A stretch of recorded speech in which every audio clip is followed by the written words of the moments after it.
Liebe Damen und Herren, begrüßen Sie bitte mit mir die Abschlussklasse 5F. To je jediná trieda, ktorú nikto nezlomil. 19 opičiakov na začiatku, 19 opičiakov na konci. Do ringu života prichádza 5.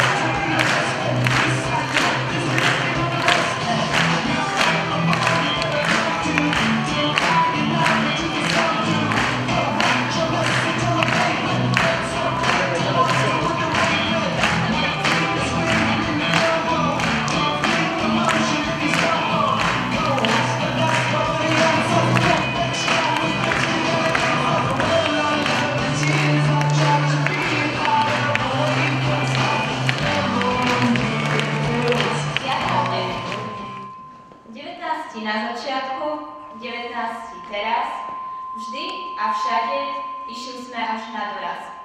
2010 prišli sme spoločne do tej istej školy, spoločne sme aj zistili, že škola niekedy aj boli. Videli sme, čo to všetko stojí a ako to aj kolektív z času na čas spojí.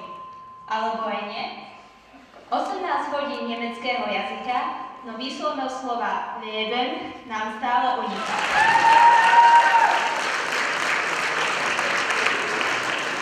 Druhý ročník prišli za nami kamaráti z Berlína, na tieto časy sa nám veru milo spomína.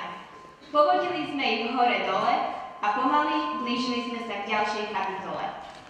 V Berlíne zo športov najviac Bierbal sme si obľúbili, na typicky nemeckom Döner Kebab sme si pochutili.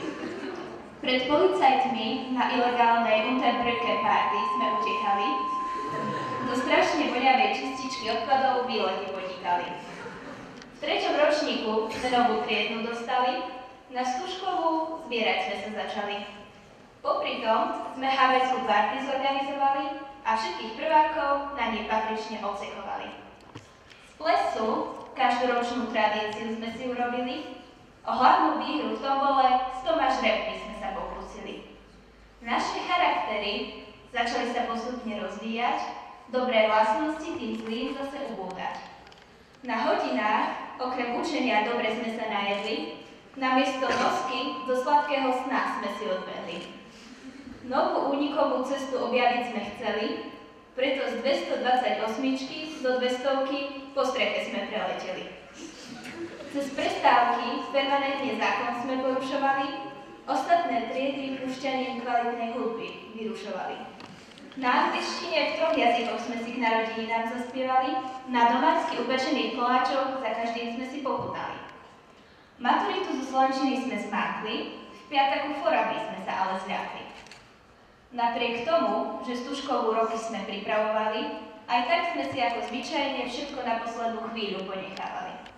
Večer sme si ale poriadne užili, na minulosť a budúcnosť symbolicky sme si pripili. Načatom na dozvukoch sme pokračovali, z malého Slavkova metropolu východu vyčarovali. Nebo sa teraz ale nad nami zmráka, na vysoké školy nás to totiž láka. Čo tomu ale predchádza? Maturita nás z miery vyvádza. Málo času, veľké stresy, bezstarostné detstvo, kdesi. Ale my sme si istí, že všetko zvládneme a že na maturite ľavou zadnou uspejeme. Alebo aj nie? No napriek všetkému ostávame verní svojmu kultu a to, že nikdy neprídeme na triednickú nultu. Plákačmi na začiatku sme sa nazvali, štúra vám na pamiatku namaľovali, všetko len preto, aby ste na nás ešte dlho spomínali.